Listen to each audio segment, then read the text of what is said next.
오늘 말씀은 에베소서 1장 13절에서 14절 두 절 오늘 본문으로 하겠습니다. 에베소서 1장 13절 14절 우리 한 목소리로 함께 읽도록 하겠습니다. 그 안에서 너희도 진리의 말씀 곧 너희의 구원의 복음을 듣고 그 안에서 또한 믿어 약속의 성령으로 인치심을 받았으니 이는 우리 기업의 보증이 되사 그 얻으신 것을 속량하시고 그의 영광을 찬송하게 하려 하심이라. 아멘. 지금 산지교회 주일 예배에서는 에베소서 말씀으로 지금 계속 진행되고 있습니다. 강해 설교를 하고 있고요. 지금까지 에베소서 1장 지금 쭉 하고 있었는데 바울의 찬송 3절부터 시작된 바울의 찬송 중에 이제 오늘이 이제 마지막 시간이에요. 지금까지 바울의 찬송을 봤는데 이제 성부 하나님에 대하여 먼저 이야기를 했죠. 성부 하나님께서 우리를 하나님의 자녀로 삼으시는 그 성부 하나님의 사랑을 이야기했고요. 두 번째로 예수 그리스도의 피값으로 우리의 죄를 대신 치르신 그 예수 그리스도의 은혜에 대하여 살펴보았습니다. 이것이 저번 주, 그다음에 저저번 주 말씀이었어요. 자, 오늘은 그 사도 바울의 그 하나님을 향한 그 찬송의 내용으로서의 마지막 성령 하나님의 일하심에 관한 말씀을 듣고 이제 그 말씀을 우리의 마음에 새기고 찬송하려고 하는 것입니다.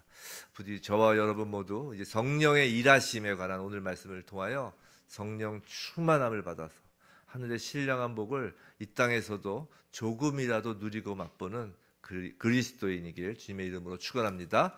자, 오늘 보면 13절에 다시 한번 띄워주시고요, 화면에.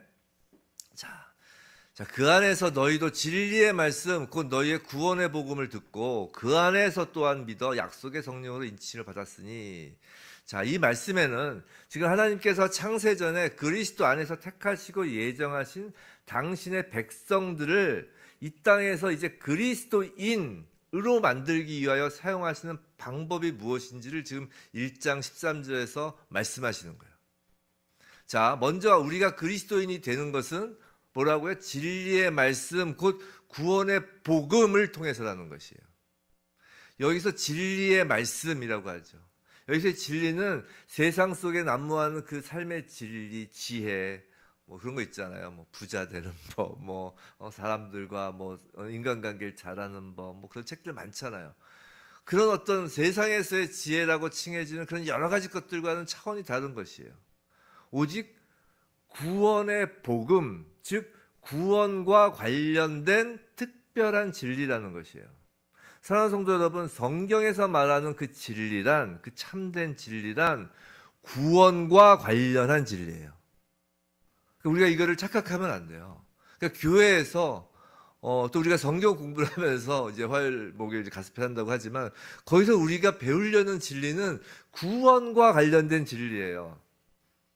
물론 성경에는 그 뭐 잠언서, 전도서니 뭐 이렇게 성경은 정말 그 지혜 보고죠. 보고기 때문에 이것을 통하여 우리의 삶의 지혜도 배울 수 있는 건 맞아요.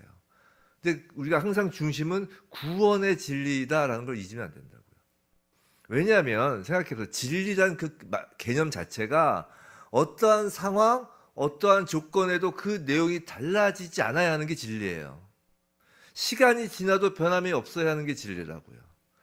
2000년 전이나 3000년 전이나 아니면 지금 2024년이나 시간이 지나도 변함이 없어야 하는 것이 진리라고요. 즉 시간과 공간이란 이 피조 세계의 한계에서만 존재하는 것은 그래서 진리가 될 수 없는 것이에요.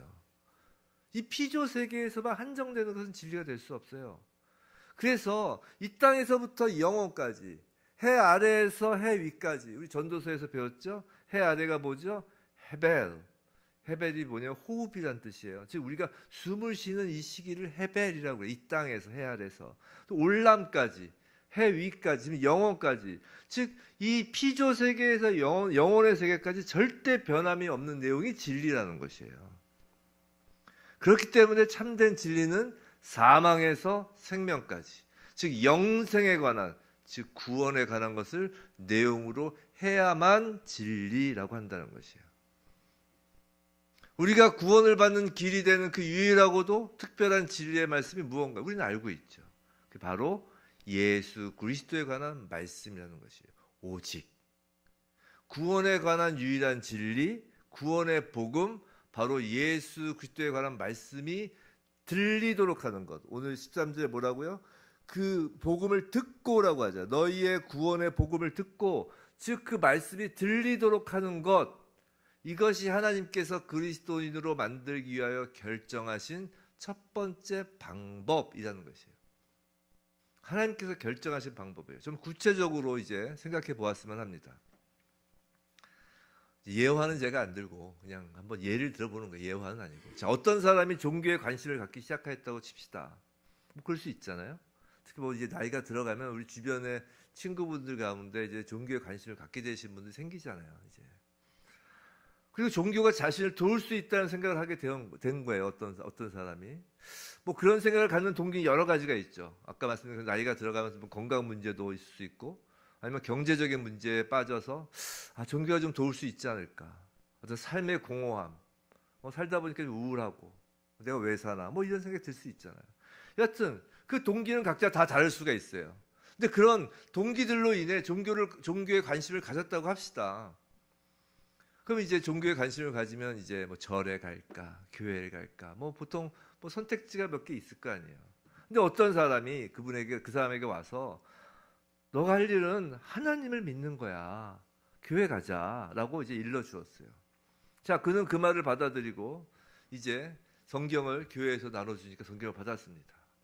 성경을 읽고 또 옆에서 기도하니까 또 이제 기도를 드리기 시작했어요.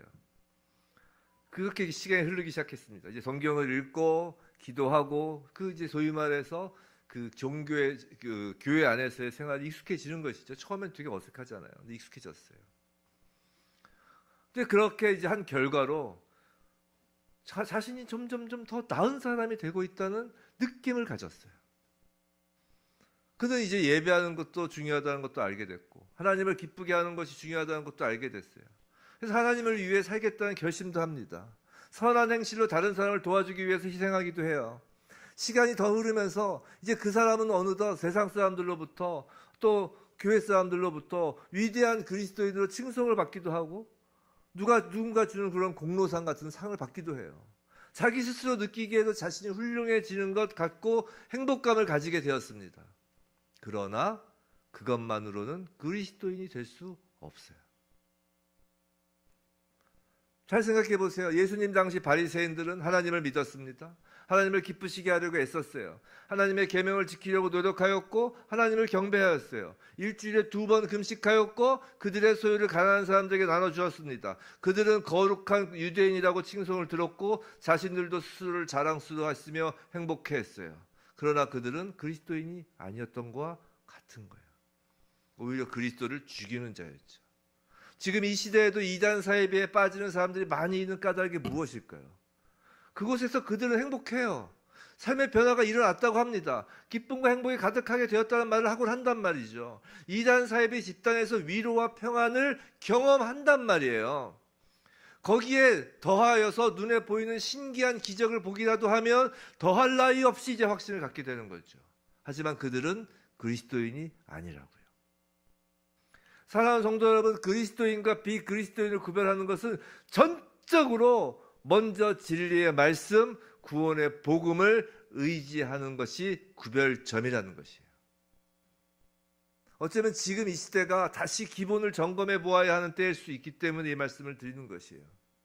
지금 개인 방송 시대에 접어들어 소위 유튜브, 너튜브 그런 이야기 하잖아요. 그런 개인 방송 시대에 접어들어서 기독교 관련 정보가 홍수처럼 넘쳐나고 있어요. 구독자의 취향도 다 달라요. 그러니까 그 취향에 맞추어 종류도 다양합니다.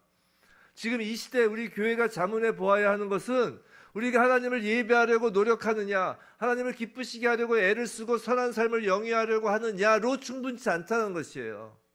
내 삶의 변화와 내 삶 속에서 평안과 행복을 느끼는지를 돌아보는 것으로도 충분치 않다는 것이에요. 그렇게 나에게 집중되는 것은 기독교와 점점 거리가 멀어진다는 것이죠. 설사 그것이 매우 종교적이고 무척 도덕적이라 할지라도 말이에요. 정말 중요한 것은 하나님께서 그리스도 예수 안에서 행하신 일이 무엇인지를 인식하느냐인 것이에요. 성도 여러분, 질문을 드려볼까요? 성도 여러분, 하나님께서 행하신 일이 무엇인가요? 우리가 믿는 것이 무엇인가요? 우리의 소망이 무엇인가요? 무엇을 우리가 날마다 더욱 알기를 원하나요? 여러분 인생의 답은 무엇인가요? 예수 그리스도인 거예요. 그리스도인이란 삶의 모든 질문이 예수 그리스도로 시작하고 그 답이 예수 그리스도로 끝나는 자인 것이에요.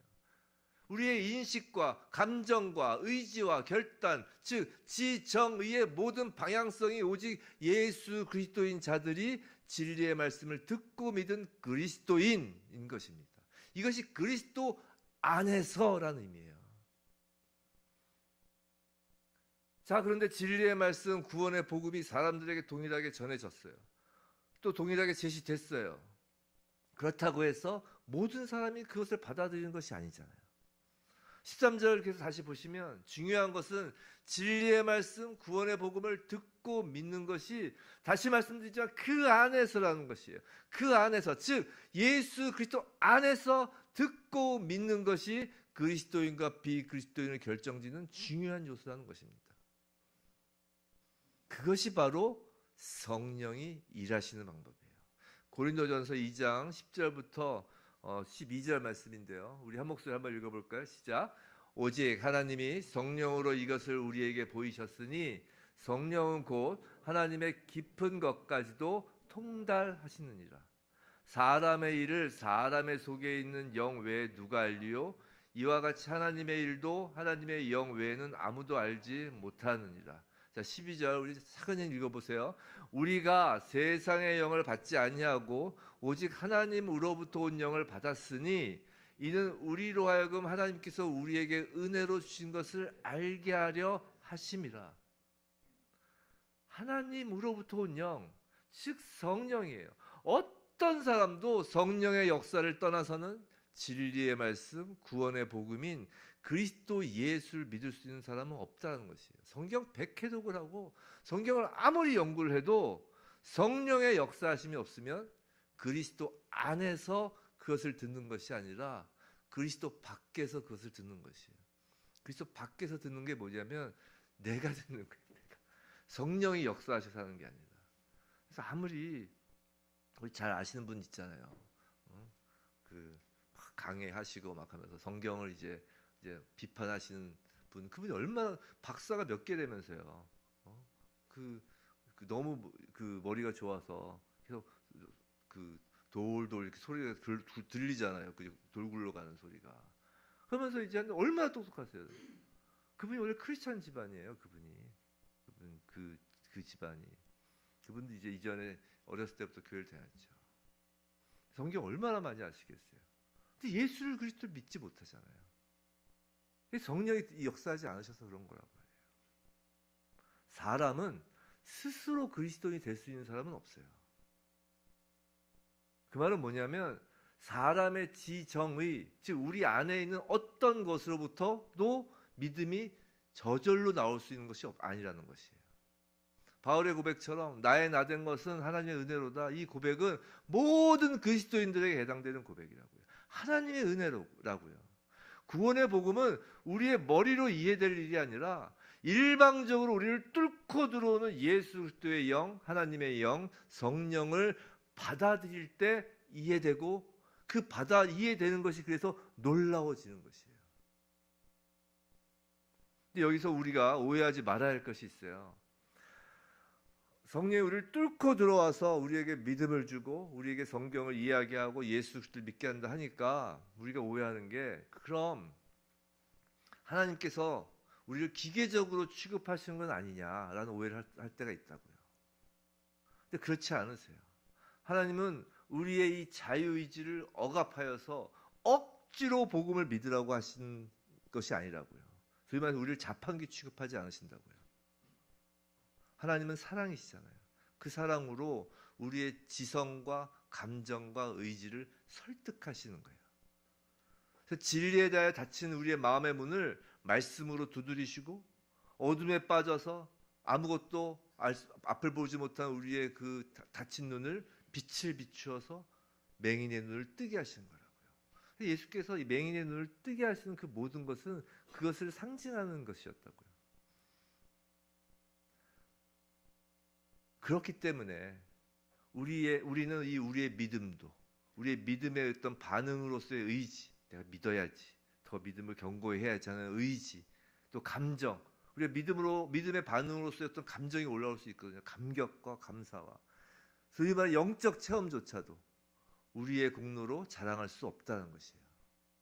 우리가 자랑할 것은 오직 예수 그리스도뿐입니다. 성도 여러분, 나의 믿음을 자랑하면 안 돼요. 나의 영적 체험도 자랑하는 게 아니에요. 가끔 그걸 착각해요.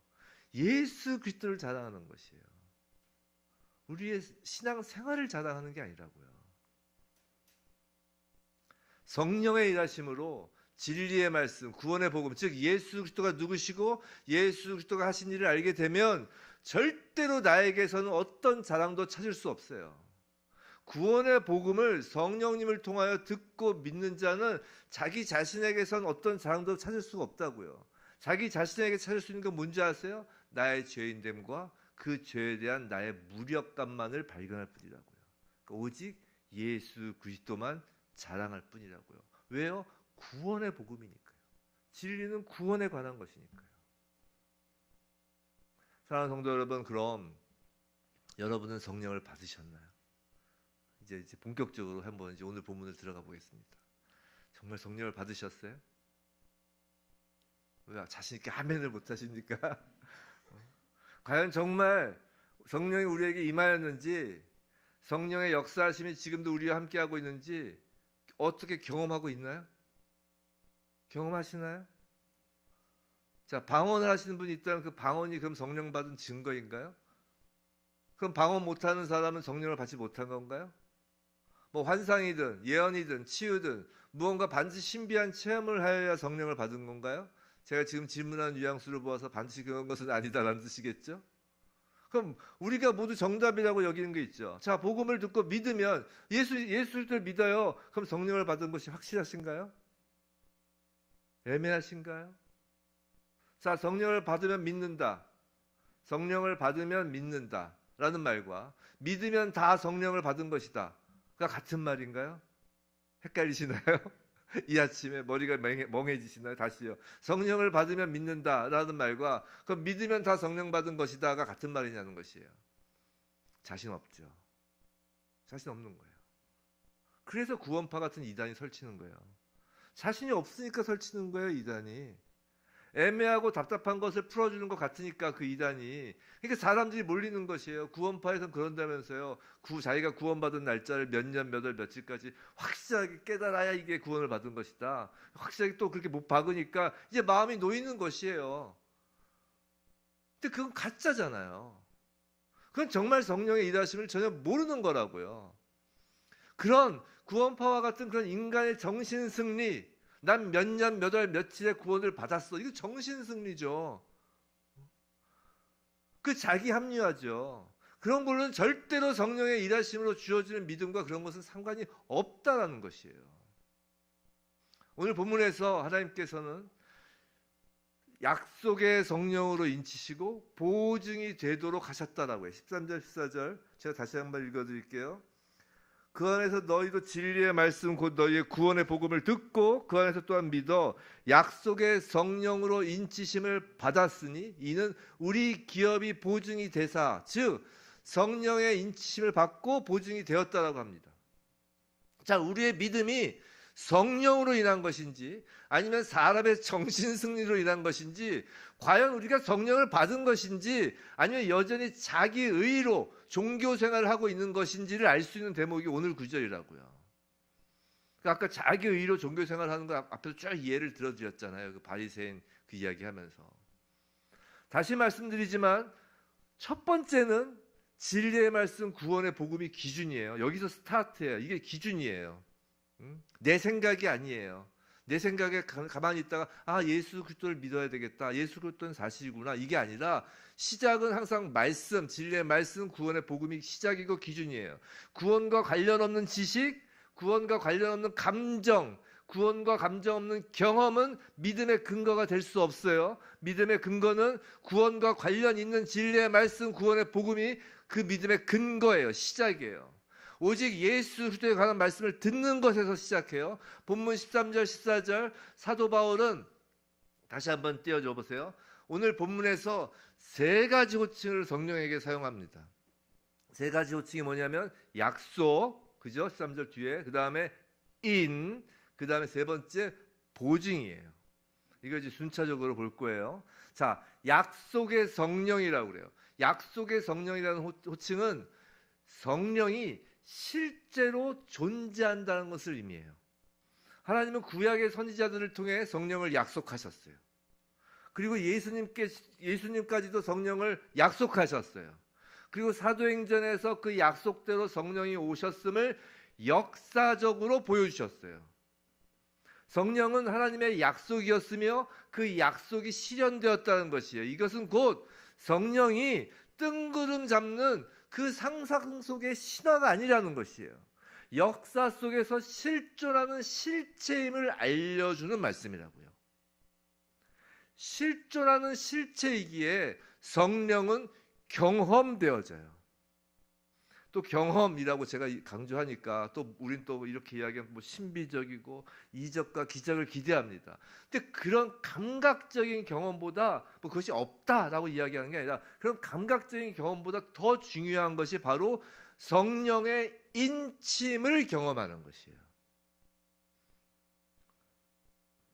자, 성령의 인침이 무엇인지 이제 한번 살펴볼게요. 자, 성령의 실존은 약속하신 성령이라는 그 약속의 성령이라는 말씀에서 우리가 지금 배운 거예요. 성령님은 실존하시는 거예요. 그럼 실존하시다면 경험이 돼야 되는 것이에요. 쭉 논리를 따라와 보세요. 실존하니까 경험이 돼야죠. 그럼 경험이 무엇인가? 이게 성령의 인침이라는 것이에요. 자, 인침, 도장을 찍는다는 것이에요. 자, 도장을 찍는다는 것에서는 세 가지 의미가 있습니다. 오늘 이것을 추적할 거예요. 첫째, 도장, 인은 권위를 상징해요. 그죠? 그 권위로 진품임을 보증하는 것이에요. 뭐 예를 들어서 뭐 세계적으로 유명한 도자기 장인이 있었다고 합시다. 그 장인은 자신이 만든 도자기에 자신의 이름을 새긴 도장을 땅 찍어요. 그 도장에는 장인이 살아있다는 걸 이야기하는 거예요. 그렇잖아요. 그 장인이 살아있을 때 이 도자기를 만든 거구나. 그 장인이 그 도장을 찍을 또 권위가 있다. 그래서 인정하는 거라고요. 그 장인이 실제로 존재하며 그가 그 도자기를 만들었음을 보증해요. 성도 여러분, 성령의 인침을 받아 구원의 복음을 믿는 자는 예수 그리스도의 권위, 즉 예수의 하나님 되심, 예수의 살아계심, 예수가 우리에게 생명을 주셨음, 즉 그리스도, 예수가 그리스도, 즉 구원자이심을 믿는 거예요. 성령의 경험은 바로 베드로의 그 주는 그리스도시요 살아계신 하나님의 아들이십니다라는 그 고백이 나의 고백이 되는 것에서 시작해요. 이것이 성령의 인침 첫 번째 경험이에요. 주는 그리스도시요 살아계신 하나님의 아들이십니다. 그 고백에 교회가 쓴 거잖아요. 그 고백에 우리의 신앙이 쓰기 시작하는 거예요. 믿음이. 자, 둘째, 인을 친다는 뜻은 그 대상이 자기에게 속한 것이라는 소유의 표시잖아요. 자, 초원에서 여러 목장의 소들이 섞여서 풀을 뜯어 먹고 있어요. 그때 자신의 소유임을 증명할 도장을 땅 소에게 찍어서 주인들은 각자 자신의 소를 구별해서 데려가잖아요. 성도 여러분, 성령의 인침은 우리의 소유권이 예수에게 있음을 확인하는 표시라고요. 우린 지난 시간에 저번 주에 예수께서 우리를 속량하셨음을 배웠어요. 이 속량이라는 것이 예수의 핏값으로 우리를 사신 거라고 했단 말이에요. 소유자가 바뀌었다고요. 자, 소에게 도장에 찍힐 때 우리 뭐 서부 영화 같은 거 보면 그거 하잖아요. 푹 찍잖아요. 이렇게. 근데 이제 좀 잔인하게 안 지워지게 이제 이렇게 불도장을 찍죠. 그럼 이제 어떻게 해요? 소가 뜨거워서 화들짝 놀래잖아요. 마찬가지로 성령의 운이 우리에게 딱 쳐질 때 우리가 화들짝 놀라는 것이에요. 주인이 누군지를 확인시키는 도장을 찍는데 그냥 무덤덤할 수 없는 거라고요. 우리의 소유자가 예수로 확정되는 그 성령의 일하심에 관한 경험은 세상 다른 것이 우리를 소유하려고 할 때 주로 그래서 나타나요. 놀란다고요. 무슨 말이냐면 하나님의 사랑은 죽음보다 강해요. 인을 치신다는 건, 성령의 인을 치신다는 건 하나님의 사랑을 거기다 박으신다는 거거든요. 하나님의 그 사랑은 죽음보다 강해요. 그 하나님의 질투는 수울같이 잔인하며 불길같이 일어나니 그 기세가 여호와의 불과 같다라고 합니다. 이게 이제 최근 새벽 설교하고 있는 아가서에 이제 나오는 말씀이에요. 이제 이번 주 화요일 날 볼 말씀이에요. 사랑은 죽음보다 강하고 질투는 수울같이 잔인하며 불길같이 일어나니 그 기세가 여호와의 불과 같다. 뭐가요? 하나님의 사랑이요. 만일 우리를 소유하려고 하는 다른 것들이 나타난다면 하나님이 그 불로 태워버리신다는 거예요. 그 다른 주인들을, 주인이 되고자 하는 것들을 성령의 불로 태워버리신다고요.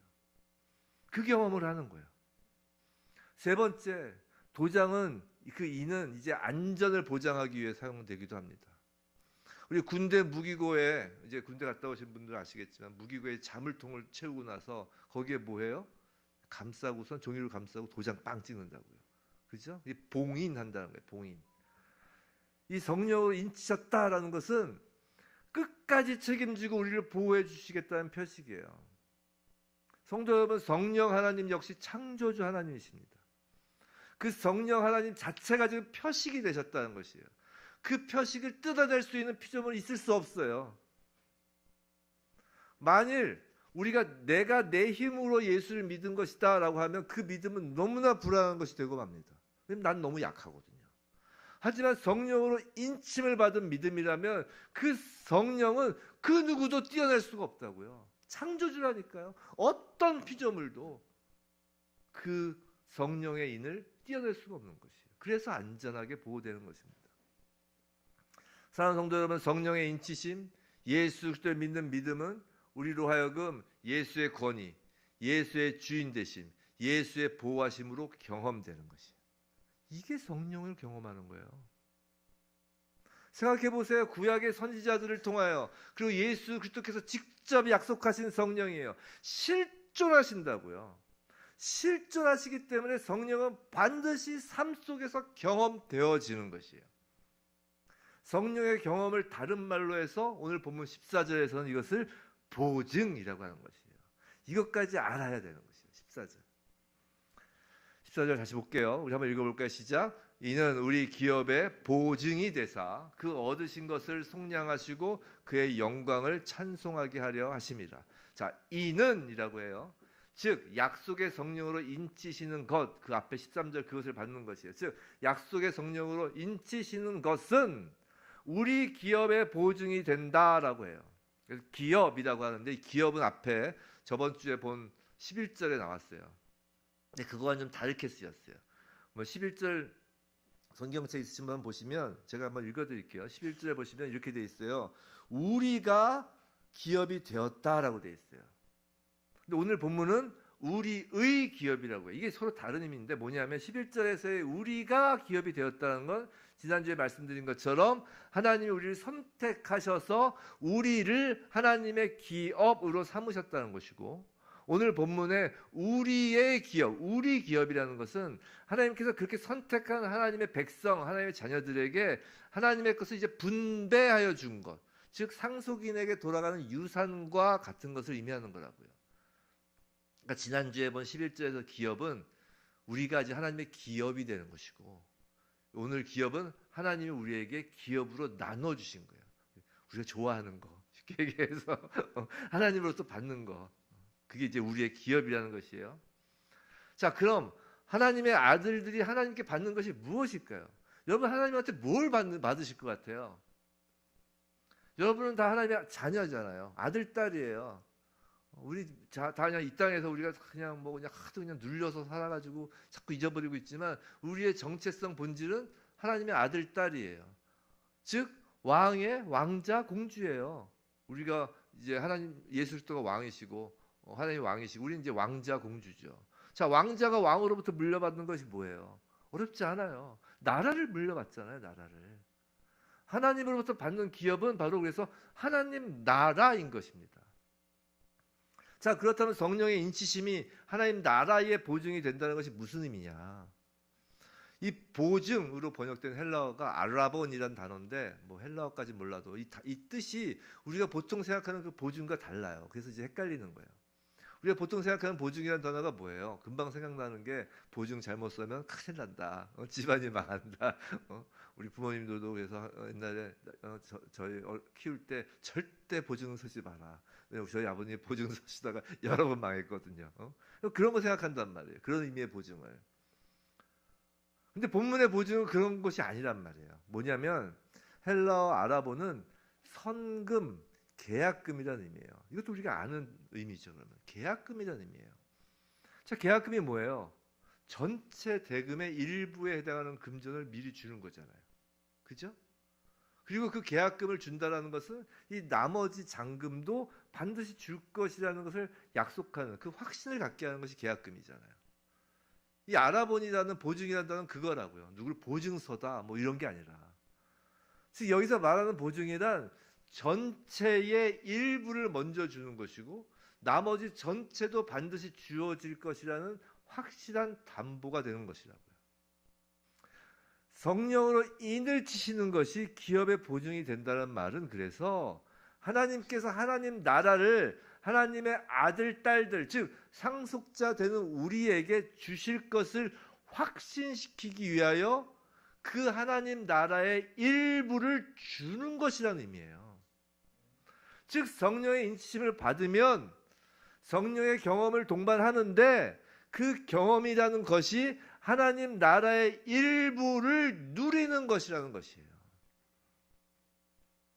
14절을 좀 더 보면, 14절에 보시면 그 얻으신 것을 속량하시고 라고 하는 말씀이 있어요.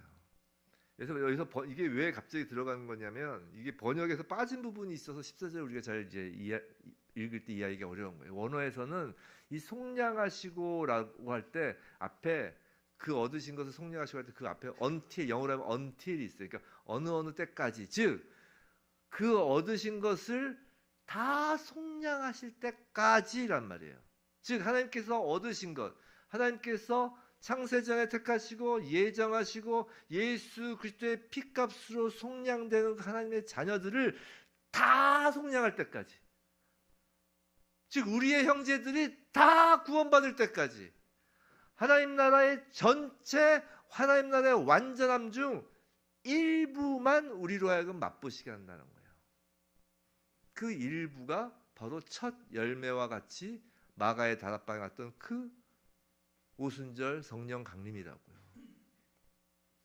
성령으로 인을 치신다는 건 바로 그거예요. 우리가 일부를 맛보는 거예요. 다 맛보고 싶죠. 근데 다 맛보고 싶은 건, 다 맛보는 건 형제가 다 모여야 돼요. 우리가 이제 부모님들 이제 뭐 잔치를 벌인다고 해봐요. 그럼 부모님들은 자기 자녀들이 다 올 때까지 잔치를 시작하는 거 원치 않으실 거라고요. 어느 자녀가 막 오고 있다 그러면 야 조금만, 그만 먹어 그러죠. 자녀가 먹으려고 하면 다 같이 와서 먹어야지, 너만 보면 안 돼 그런다고. 비슷해요.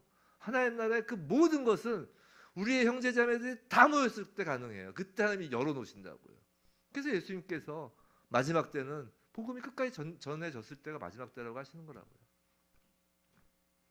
성도 여러분, 우리는 그래서 아직은 하나님 나라 전체를 인식할 수 없어요. 인간이 아무리 상상의 나래를 펴도 피조물의 상상에 불과한 것이에요. 우리가 하나님을 완전히 알 수 없어요. 혹시 누군가가 하나님을 완전히 알아, 뭐 성경을 난 뭐 100% 알아, 이건 이제 가짜예요. 하나님을 완전히 알 수 있는 피조물에 있을 수 없습니다. 그렇기 때문에 하나님 나라를 완전히 아는 것도 불가능해요. 하지만 하나님은 당신의 자녀들에게 이 땅 피조 세계에서도 하나님 나라의 일부를 먼저 맛보도록 누리게 하신 거예요. 성령의 인치심의 경험이 그것이고, 소위 말하는 성령 체험이 그거예요. 성경에서 이야기하는 성령 체험이. 다시 말씀드릴게요. 성령의 인치심이 뭐라고 그랬죠? 권위를 의미하듯이 이제 하나님 나라를 우리가 한번 맛을 봐요. 하나님 나라는 오직 하나님의 권위만 존재하는 곳이에요. 그것을 하나님의 자녀들은 이 땅에서 성령 체험으로 경험하는 것이에요. 예수를 믿는다는 것은 예수를 최고의 권위에 두고 사는 삶을 경험하는 것이에요. 처음에 말씀드린 것처럼 성령이 성도의 마음을 두드리십니다. 말씀을 통하여 두드리세요. 성도의 이성과 감정과 의지를 두드려서 예수만을 최고의 권위에 두고 살도록 계속 밀어붙이시는 것이에요. 예를 들어볼까요? 초기 성도는 로마 황제를 신으로 섬기라는 로마 법 아래에서 살던 자들이에요. 성도들도 세상법을 준수하면서 살아야 되는 건 맞아요. 로마서에 의하면 세상 왕들에게 권세를 준 분도 하나님이라고 하잖아요. 그래서 그리스도인들은 국가 권력을 전복하라고 하지 않는다고요. 국가 권력을 전복할 이유가 없는 이유는 전복한다는 게 뭐예요? 아래 것이 위에 거로 다시 뒤집어진다는 거잖아요. 한 번도 아래에 있어 본 적이 없는 거예요, 그리스도인은. 예수의 권위는 한 번도 아래에 있어 본 적이 없기 때문에 뒤집는 전복이라는 건 있을 수가 없는 것이에요. 그냥 위에 있는 건데 다만 세상 그 권세도 주신 거니까 그 아래에서 뭐 우리는 이 예수의 권세가 위야라고 주장하면 뭐 그냥 순교하는 거예요. 그냥 순교하는 거예요, 그냥. 십자가에 매달려 죽고 사자밥이 되는 것이에요. 이상한 게 아니라고요. 성령의 인을 받은 자이기에 그렇게 성령을 경험하는 것이에요. 오늘 그 차별금지법을 반대한다고 이제 광화문에서 기도회를 열죠. 제가 이전에 차별금지법 하면서 제가 옛날에 그 목회자 되시는 분들한테 법 강의를 한 적이 있었어요. 법 강의를. 근데 그때 법 강의를 한 게 뭐 실정법을 막 강의한 게 아니라 하나님 나라의 법, 세상의 법에 순종해야 된다. 세금 낼 거 세금 내고, 거짓말하면 벌 받고, 나쁜 짓 벌 받고, 당연한 거예요, 그거는. 근데 그 위에 하나님 나라의 법이 있음을 늘 잊지 말아야 된다. 그래서 세상의 법이 더 크냐, 하나님 나라의 법이 더 크냐? 당연히 세상의 하나님 나라의 법이 더 큰 거예요. 그러니까 지금 데모를 해서 그 전복을 하겠다는 게 아니라 교회는 기도회는 그 하나님의 법이 있다라는 것을 세상에 알려주고자 하는 거예요. 왜냐 그것이 복이니까. 하나님의 법에 따라 그 권위에 순종하여 사는 게 그게 복이니까. 여튼 자, 두 번째 그 성령을 경험하는 것이에요.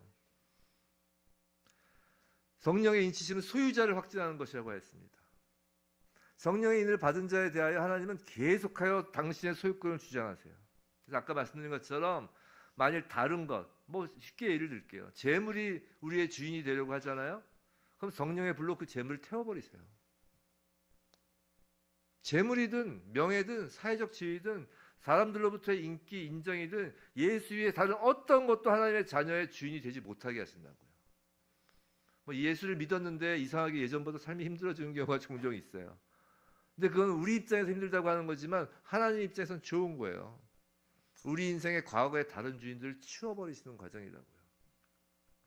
그렇다고 가난한 것이 좋다는 건 아닙니다. 제가 그렇게 얘기한다고 가난이 좋은 건 아니에요. 예수를 믿어도 가난은 싫은 것이고 병이 드는 것은 아프고 괴로운 것이에요.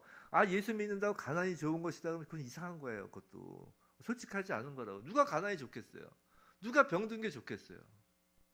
무슨 말이냐면 하나님께서 일부러 괴롭히시려고 그러는 것이 아니라는 것이에요. 싫지만 아프지만 힘들지만 예수가 주인이기에 그런 거라면 그 또한 은혜가 족하다는 것이에요.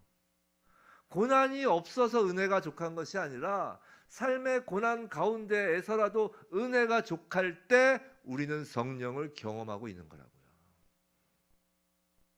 그렇게 성령이 인을 치시며 우리를 경험시키셔요.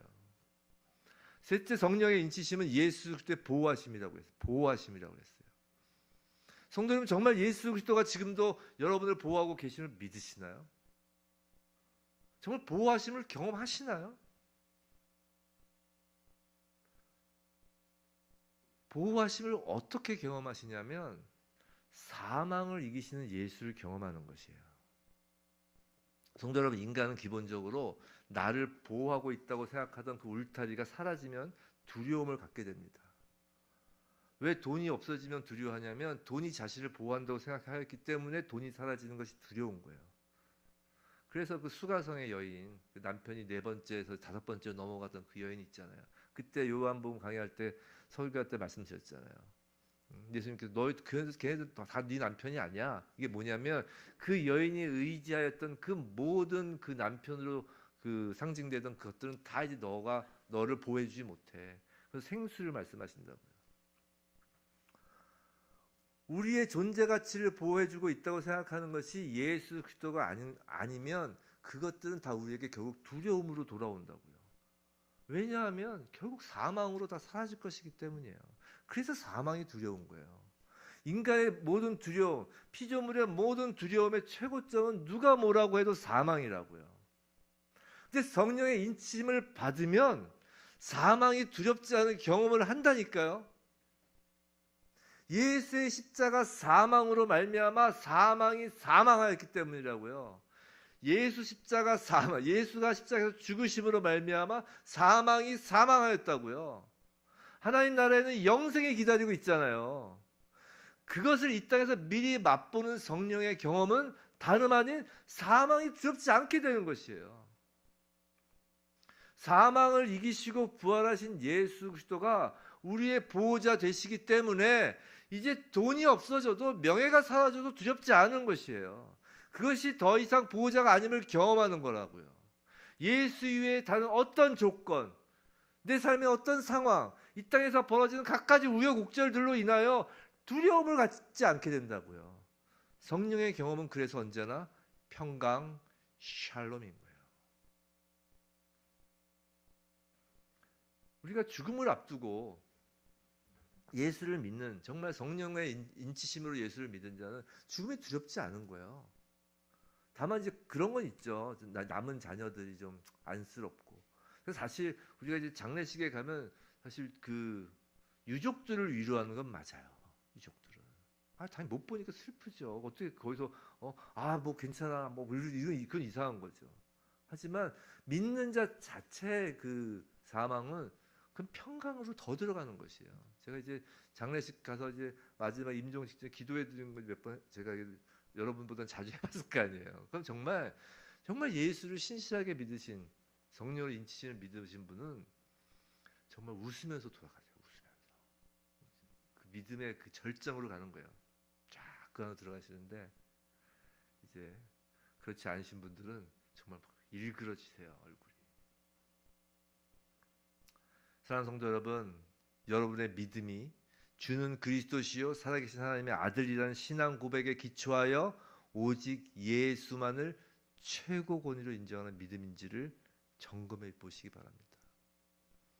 오직 예수만이 나의 그 모든 삶의 순간마다, 뭐 과거, 현재, 미래 할 것 없이 나의 모든 삶의 순간마다 예수만이 나의 주인이심을 인정하는 믿음인가요? 정말 예수가 주인인가요? 우리를 보호하시는 분이 오직 예수인 것으로 평안할 수 있는 믿음인가요? 이런 경험을 조금이라도 갖고 있다면 성령을 경험하신 것이고 경험하고 있는 것이고 하나님 나라의 일부를 맛보고 누리는 속량함을 이미 받은 그리스도인이라고요. 그런 경험이 있으실 거예요. 정말 너무 힘들고 앞뒤 좌우 전후 사방 다 막힌 것 같을 때, 사방이 다 막힌 것 같을 때 하늘을 바라보라는 거 아니에요. 그리고 예수님이 나의 주인이시다. 예수님이 나를 보호하시는 정말 보호자시다. 나의 왕이시다. 그것을 고백해 보세요. 나를 괴롭히는 그 어떤 세상의 공중권세, 그 모든 권세, 돈도 권세잖아요. 명예도 권세고요. 지위도 권세잖아요. 그 어떤 권세보다 우리 주 예수 그리스도가 최고의 권위자이시다라는 걸 고백을 하실 때, 그때 오는 그 이루 형언할 수 없는 그 평강이 있다고요. 그것을 맛을 봐야 돼요. 그것을 맛을 안 보고 그냥 파닥파닥파닥 이 땅에서의 삶에 코덕코덕코덕코덕 하면서 이 문제 해결해 주시고 저 문제 해결해 주시고 암도 좀 낫게 해주시고 뭐 그렇게 표정을 일으키시면서 예수님의 어떤 그 경험을 시키실 수도 있지만, 어떤 기본적인 이 말씀의 그 구원의 그 복음의 기본적인 걸 베이스에 안 두고 그 일희일비 눈에 보이는 그 현상으로서의 믿음으로는 그게 늘 흔들립니다. 반석에 있을 수 없는 믿음이에요. 그 평강을 맛보셔야 돼요. 누가복음의 11장 13절에 이런 말씀이 있죠. 너희가 악할지라도 좋은 것을 자식에게 줄 줄 알거든 하물며 너희 하늘 아버지께서 구하는 자에게 성령을 주시지 않겠느냐. 예수님께서 직접 하신 말씀이잖아요. 성도 여러분, 하나님 자녀들에게 성령을 구하라고 하셨다고요. 성령을 구하라고 하셨다고요. 자녀들에게 구하면 반드시 주신다고 약속하신 성령이라고요. 성령의 인치심으로 구원의 복음을 믿고 성령의 인치심으로 하나님 나라의 기업이 우리에게 있음을 미리 맛볼 수 있다고요. 성도 여러분, 신앙생활은 정신승리가 아니에요. 실존하시는 성령의 일하심이라고요. 성령은 인격을 갖고 계신 실존하시는 하나님이에요. 그렇기 때문에 성령을 사모하고 구하면 반드시 하나님은 성령을 주심으로 하나님 나라를 이 땅에서부터 우리가 누리도록 하신다고요. 그것이 복이에요. 예수 그리스도를 우리의 권위로, 최고의 권위로 우리가 믿고, 예수 그리스도가 우리의 주인이심을 믿고, 예수 그리스도가 우리의 보호자심을 믿으며 그 예수 그리스도 안에서, 이 사도 바울이 항상 이야기하는 게 그리스도 안에서 하늘의 신령한 복, 이 땅에서는 이해를 못해요. 어떻게 저런 상황인데 저렇게 기쁨과 감사로 저렇게 예배를 드리고 찬송을 하는가? 이 땅에서는 몰라요. 그러니까 신령한 복이에요. 성령 안에서 그것이 가능한 것입니다. 성령을 구하세요. 반드시 주십니다. 성령을 구하세요. 부디 저와 여러분 모두 정말 성령을 사모하고 성령을 구하여 하나님 나라를 경험하길 원해요. 하나님의 영광을 찬송하는 하나님의 아들, 딸이길 주님의 이름으로 축원합니다.